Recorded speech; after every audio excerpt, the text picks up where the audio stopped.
This is the third taping with Charlie Weston. Can you tell me if the annexation has affected the police force? Well, yes, it certainly affected us with respect to growth.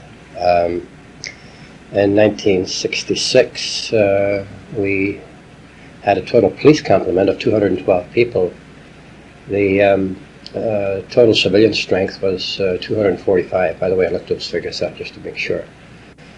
And the annexation resulted in us taking in the total municipalities of Riverside and Sandwich East and Ojibwe, and a portion of Sandwich West, so that we assumed into our complement the police forces of Riverside, Sandwich East, Ojibwe, and part of Sandwich West.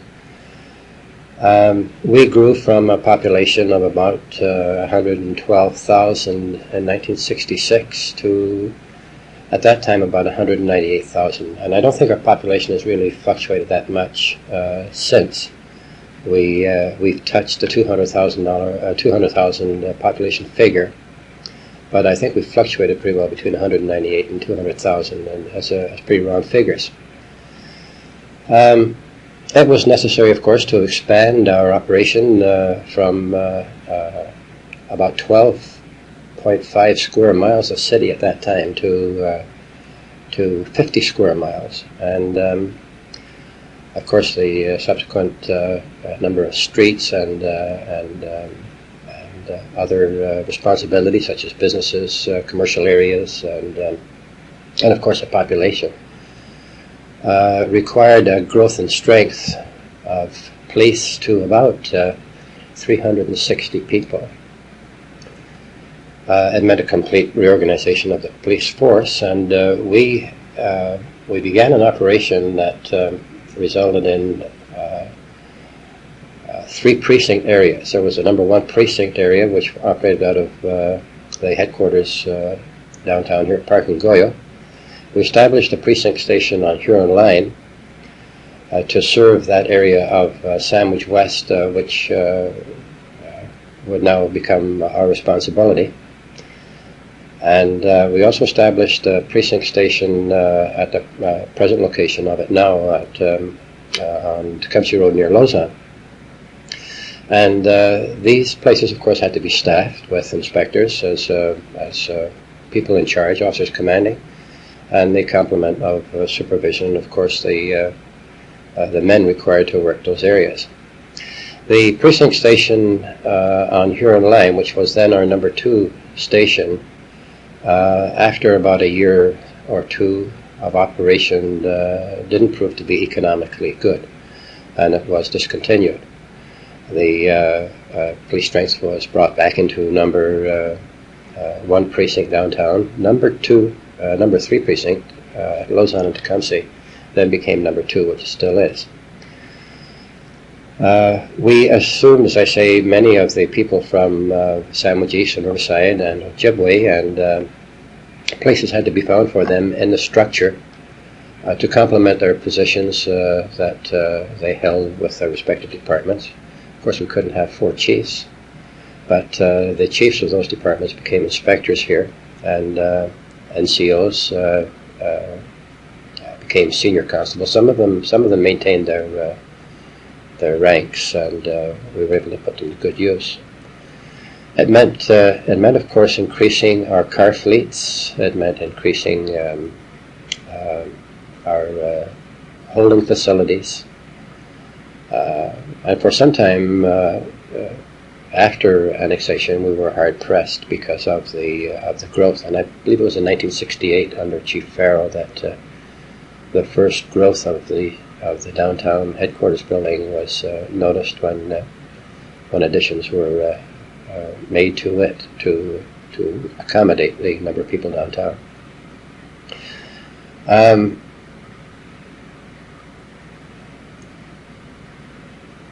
I'm not so sure that it added really to responsibility with respect to the amount of crime. And in those days, Riverside was perhaps a going community then. I think their police force was about 16 people. Sandwich West, or Sandwich East, I beg your pardon, had about 6 to 8 people. But the crime in those areas wasn't like that we experienced in Windsor, in the core city area, the types and the frequencies of crime. However, that's changed since. I think that our crime has become a little more widespread, and because, again, of population development and growth of the community out into these areas, into Sandwich East and the Forest Glade and areas, for instance, and Sandwich West into what we know as the South Windsor area, with housing developments and subsequent commercial establishments in those areas, the malls.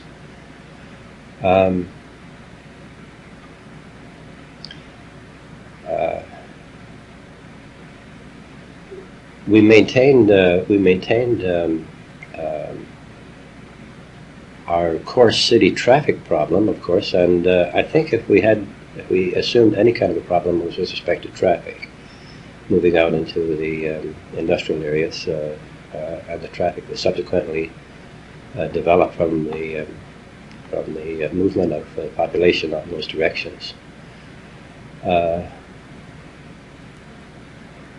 I don't know what more I can tell you about annexation unless there's something particular that you want me to ask me. But with respect to the effect of annexation on the police force of Windsor in 1966, yes, it increased our strength, it increased our equipment, such as vehicles, it increased our office staffs with civilian personnel. It, of course, increased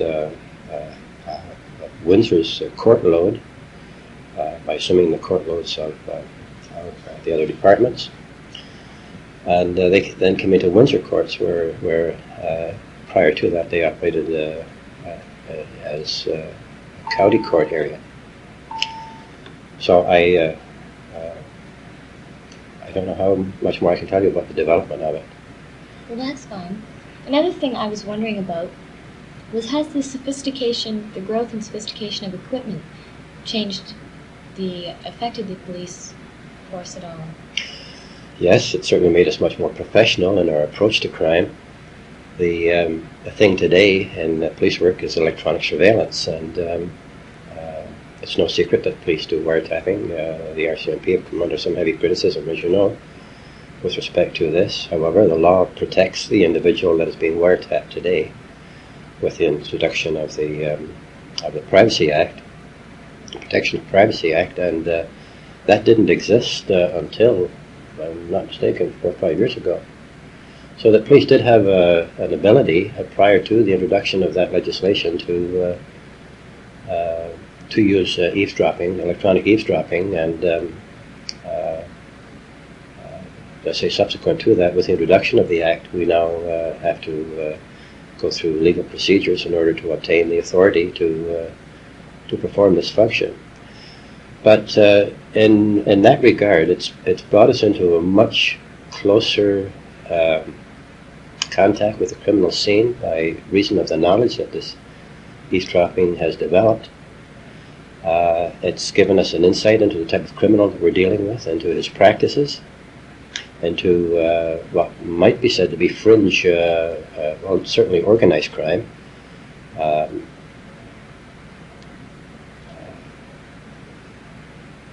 And it's given us, well, a big eye, you might say, on the criminal scene. We can oversee much of the crime that's being developed behind the scenes, and particularly with respect to drug trafficking. Now, it's not used indiscriminately. The courts protect that. But if there's any sophistication that's been introduced into police work, it is our ability, via the use of electronic surveillance, to put us in much more closer contact with the scheming of the criminal element. Having regard to communications generally, the sophistication here has certainly developed from the old call box system on the street to now the use of personal radio equipment by police officers. Every police officer today in the city of Windsor, when he ventures out onto the street, whether he be in a car or on foot patrol beat, is equipped with portable radio. The cars have much more sophisticated, better advanced technology with respect to radios. They can now speak to one another. They can speak to headquarters, and it's really caused us a problem in regard to the ability of police to communicate by radios because of having to handle so many calls at the same time. The Canadian Police Information Centre, which is not a spin-off, it's a development by the RCMP, by the federal government, to enable the police to have access to information in a computer area in Ottawa, is a remarkable development as far as sophistication is concerned. License numbers, persons, articles stolen and capable of being identified, such as by a serial number, are now all entered into the system by every police force throughout Canada that has a CPIC terminal. And by using it as a wire service, say, that puts us in touch with a vast source and bank of information that all police departments in Canada contribute to. So that if a person is stopped here in the city, for instance, and is checked on this, and he may be from Vancouver or he may be from St. John's, Newfoundland, if he's wanted by the police in any one of those areas, for instance, then we would know within seconds of the information that the bank would hold for us.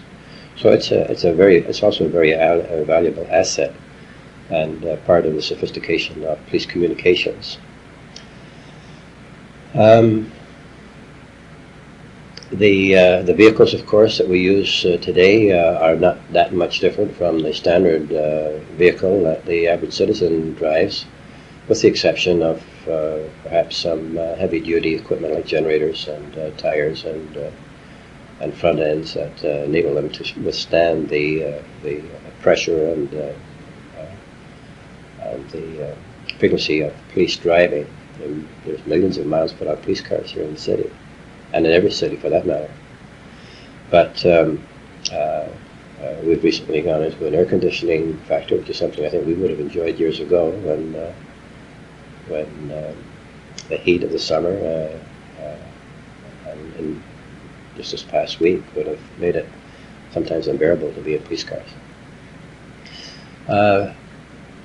The uniforms of the police have changed drastically from the very strict conformance to military-style uniforms back in the early 40s with the collar done up to the neck, of tunics which had to be maintained winter and summer, and they were the same weight of serge, for instance, that was used during winter and summer. Now we have a summer weight uniform and a winter weight uniform.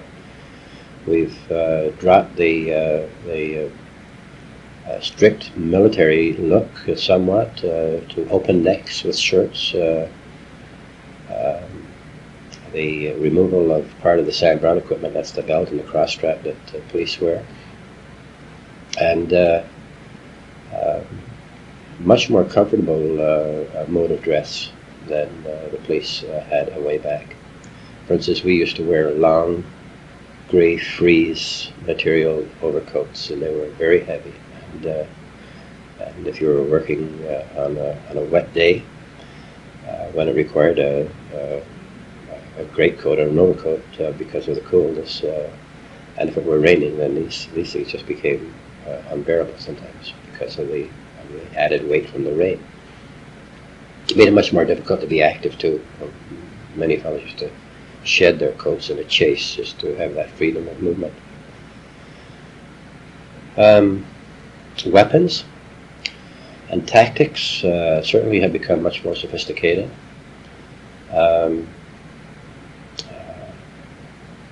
Police are being trained now to combat situations that are a spin-off from those that are occurring in other countries, such as hostage situations, and the formation of tactical weapons squads with special weapons, sniper rifles, portable light rapid-fire weapons, gas equipment, etc.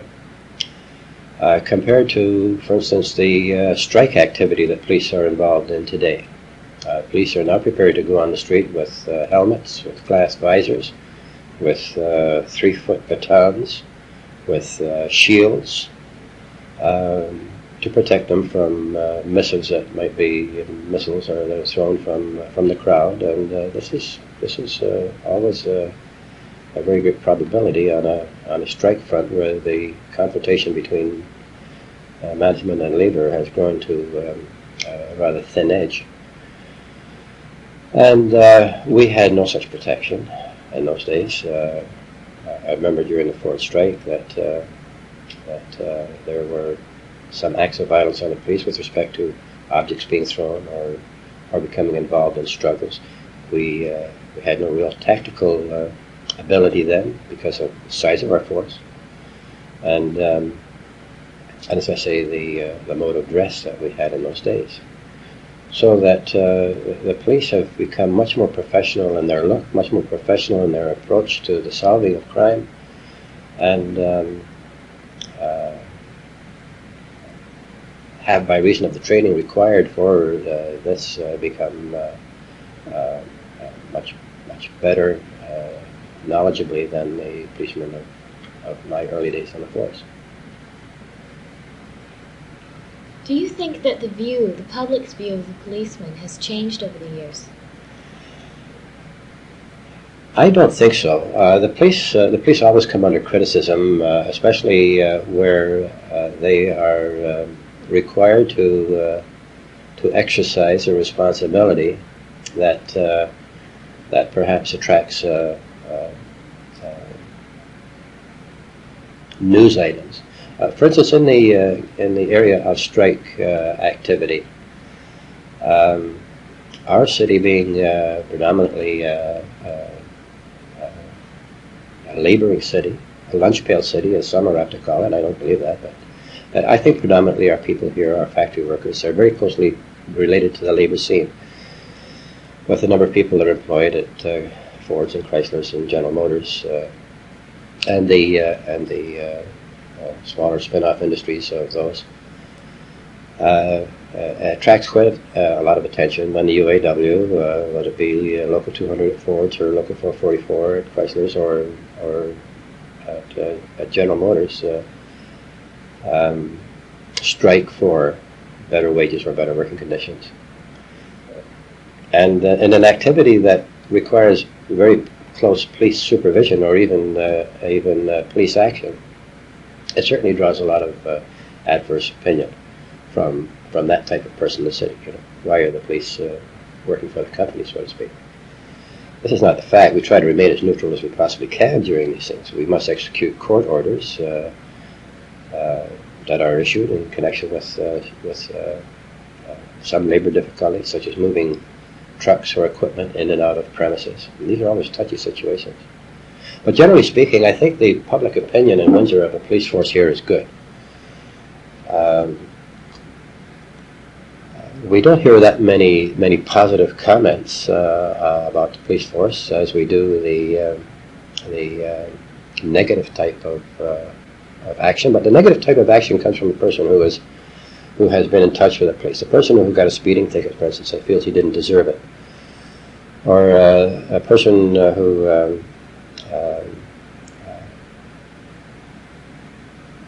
didn't like the response of police, the time, for instance, that it maybe has taken the police to reach their home. So these people, I suppose, in their own mind, they have an excuse to criticize, a reason to criticize. But I think on the overall, generally speaking, the public opinion in Windsor hasn't changed of the police. I think that with the development of our community relations office, we've brought the public much closer to the police force than was previously. The There are certain items of news interest that can be given out discriminately. When I say discriminately, of course, we must protect certain areas where there's liable to be court actions, so that news must be treated delicately and discriminately by the police when it's released. Some of the news medias, of course, are beginning to recognize this as a result of criticism by the courts of the media and the print that precedes perhaps a trial that might affect the outcome of the trial. But, excuse me, let's say the development of the Community Relations Office has by its ability to get out to the public, crime prevention programs that we've developed, our close association with citizen groups, has brought the police into a much closer contact with the community than it did previously. Approximately when was this department initiated? The community affairs?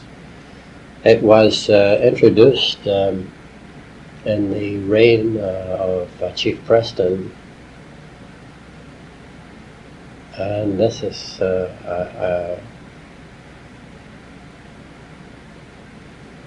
this is 6 or 7 years ago. Mm-hmm. It was developed much more by Chief Williamson. Chief Preston was a press-oriented chief. Chief Williamson is not. Chief Farrell was not a press-oriented chief. And of course,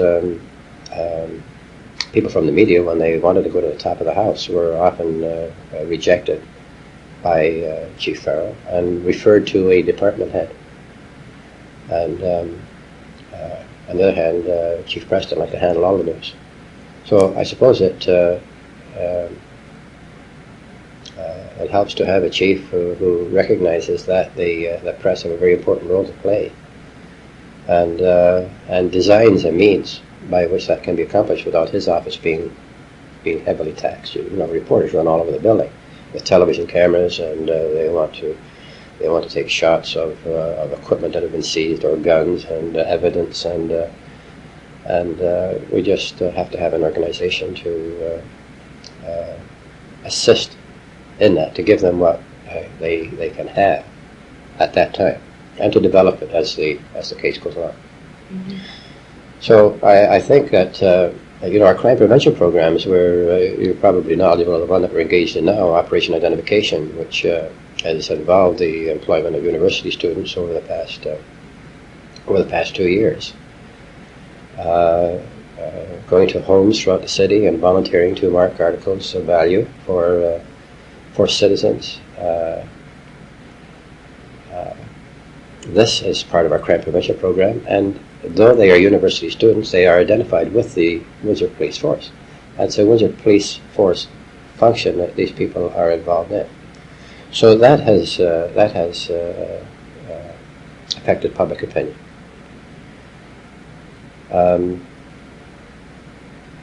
Certainly schools, our safety patrol, which was the first developed in Canada, by the way, the safety patrol system,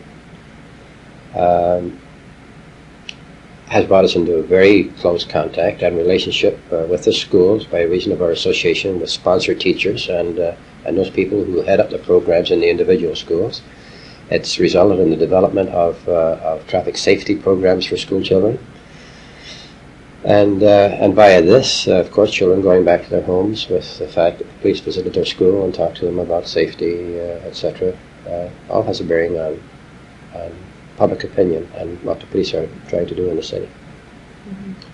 But I think we have a capability now that we didn't have before. You see, going back in the years that it's been my pleasure to serve, we had one individual, Sergeant Durgan, who I suppose will go down in history as the first police officer that was involved with safety school patrol programs. But he took care of all of the schools in the city and worked alone at it. See. Now we have 3 people that take care of that. As well, we have developed an adult safety patrol for the for the heavier congested intersections, and those are intersections in the city that are more dangerous than others for children to handle, and I think it's something like 75 guards working throughout the city. Again, a positive development of a police force function with respect to safety of school children.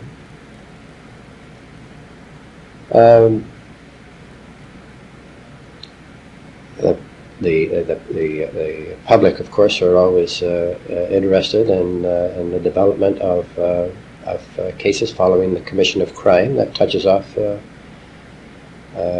public interest, and there are often congratulatory messages that come in from people saying, "Nice job, keep up the good work." But though we get those comments, as I say, I would have to say that they don't compare with the negative comments that we get, but we take care of the negative comments too and hope to be able to satisfy the people. One of the developments with respect to the police relationship with the public that has come about by reason of complaints from minority groups, and I'm sure that the development of events in the city of Toronto pretty well led to the formation of police complaint bureaus. And the Ontario Police Commission developed a procedure by which police complaints or complaints of the police by the public should be investigated. And this is an area of concern to the police because of the number of complaints that have to be dealt with, and which are in the most part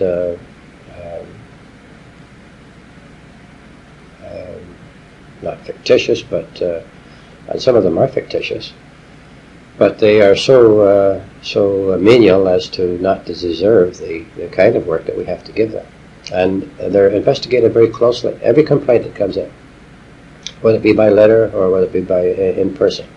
If it's by letter, then the people are invited in, and a procedure is started where anyone who has any knowledge at all of the complaint by that citizen of the police action that he's complaining about is interviewed, and statements are taken.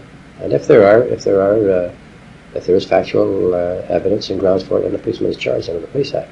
Or may even, in fact, he has to be charged before he can be dismissed, of course. He's entitled to a hearing just the same as anybody else. I think the greatest fear that police have today of this type of interaction with respect to complaints is the formation of citizen complaint bureaus.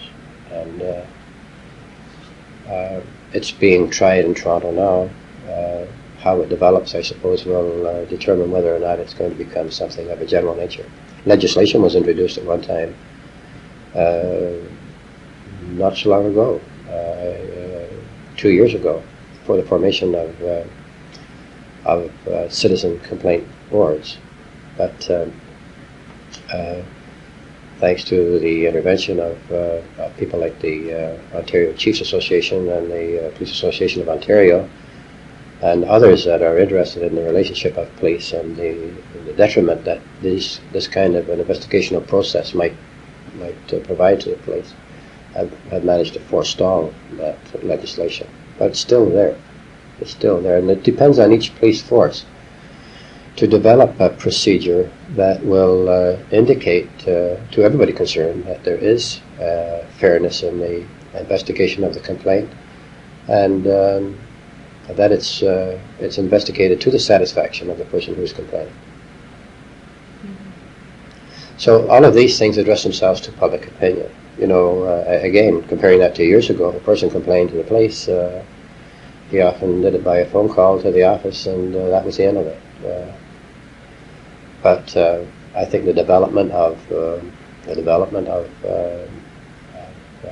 public communications, radio and television, have alerted the public much more to their rights under the law, and how far police might go. I think our education in schools is being developed that way too.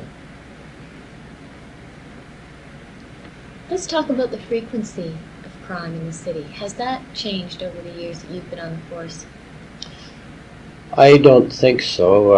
It has to have increased. But let me say this: that I feel that our statistics, the increase in our statistics, are the result of better police investigation and better reporting of crime by the citizens.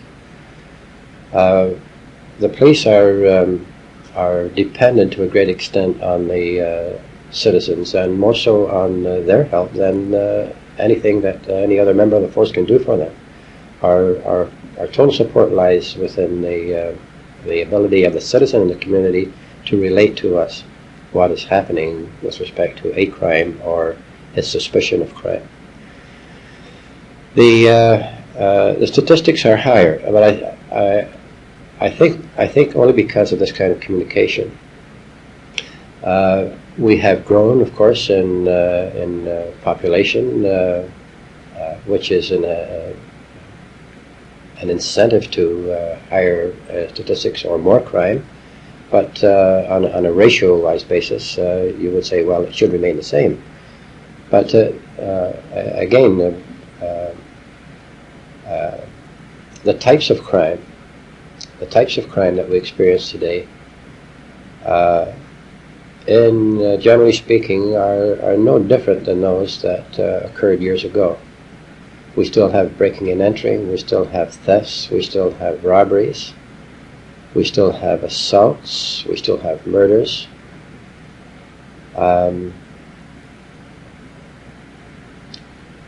But in connection with those crimes of violence, such as assaults occasioning bodily harm, woundings, and murders, the more serious type of crime, I would have to agree that we are experiencing more of this kind of crime. Whether because of the advent of motorcycle gangs, which always triggers off a question of, well, what was it like before motorcycle gangs? But it's our belief that the organized motorcycle gang is an organized crime figure.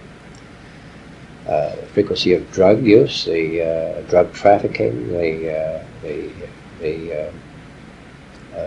killings that we've experienced, the last 4 or 5 killings that we've had in the city have been related in some way or another to motorcycle gangs.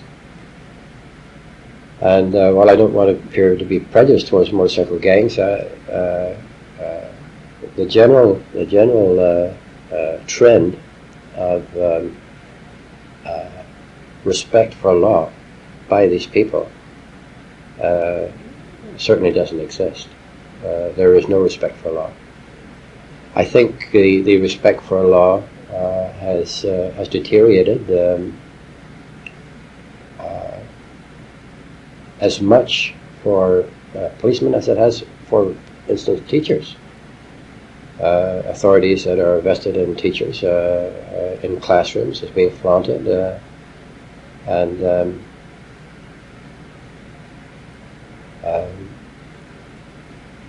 respect for the police by this type of person and by young people is certainly noticeable. Whether it's because of the permissiveness, whether it's because of the change of the value systems that are said to be taking place all of the time, parental control, the use of the church to a great degree is deteriorated. People just don't go to church anymore as much as they used to. So I'm getting away from the question with respect to the frequency of crime.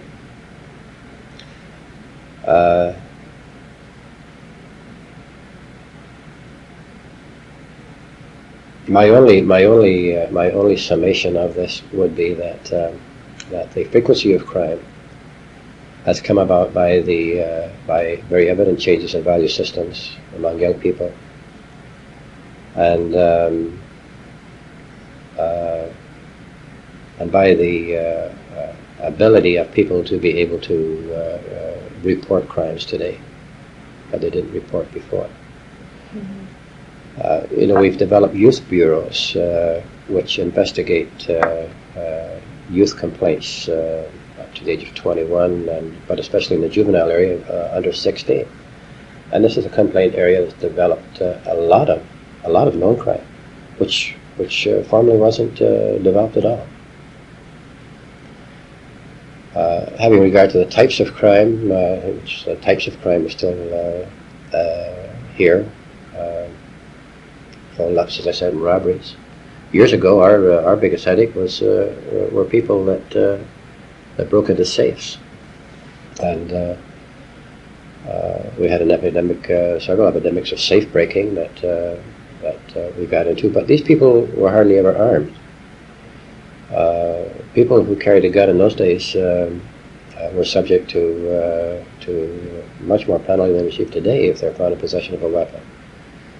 People today are more inclined to be in possession of a weapon or to have some form of a weapon than they were back then.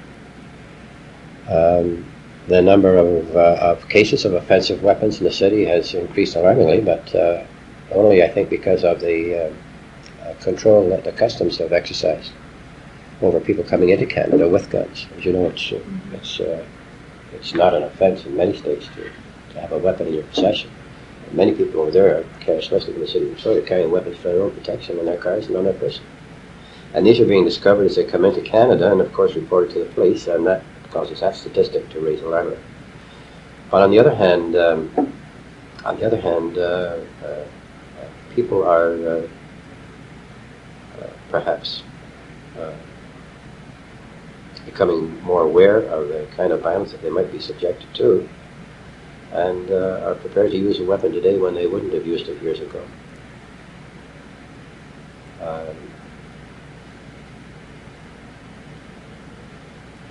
What more could I say? Is there anything I can develop along those lines? Yes, I was wondering, do you think the violence and crime in Detroit has spilled over into Windsor? Not to any great degree. I think it's become more evident in the last few years than it ever had before. And we've been victimized by people coming from Detroit and holding up different places and getting back to the city of Detroit. Whether the attitudes have spilled over to our young people is questionable. But having regard to the spill-off of crime, there is no evidence that we have been able to find, for instance, that sophisticated crime has spilled over here. I'm talking about the crime figures generally known as Cosa Nostra or Mafia. Back in the early days, when we spoke about bookmaking and prostitution, I think there was some element of control being tried by people from the city. This is what broke up in the city into the investigation that we had, part of which led to that investigation. We have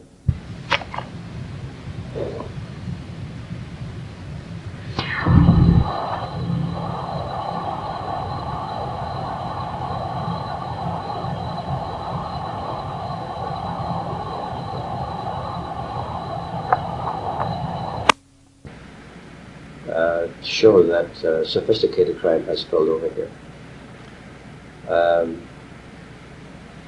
The crimes of violence, as you mentioned in connection with this, are so few that I would say that they are, in the total picture, negligible. But there has been some spillover. We have a number of people in the city, whether they're still here or not, but by reason of the Vietnam War chaos, a lot of people came into the city of Windsor from Detroit and stayed here. They're even suggesting now that because of the draft that the United States has entered into, that there may be yet again another spillover. But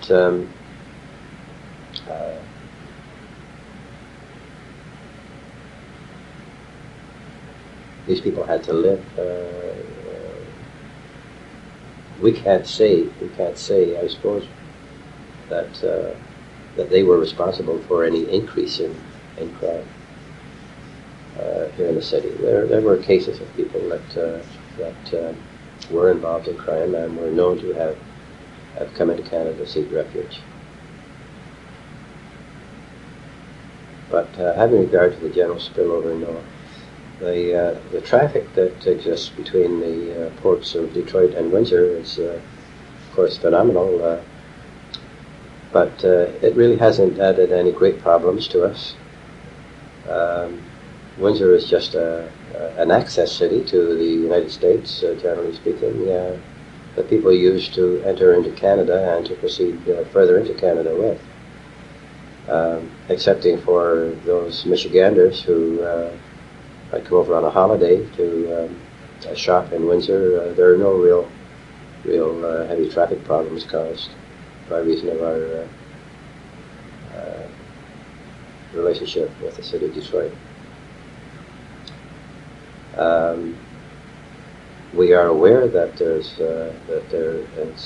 drug trafficking between Canada and the United States, and that the ports are being used here. There's a recent seizure of drugs that was made by the customs, and the frequency of drug crimes has become again evident by reason of customs detection, and they're using police dogs now, as we are using police dogs. So, again, getting back to sophistication, the police dog has turned out to be an asset in the investigation of drugs. We now have a river patrol boat that we didn't have before, which is an asset in the drug trafficking area as well as the safety on the river. So, I can't relate really to anything positive in connection with the spillover of crime, except to say that we're not aware that it's causing any problem here. Mm-hmm. Well, Charlie Weston, I want to thank you for telling me about police work in the city of Windsor. Thank you for the opportunity. Okay. I hope you can make some use of it.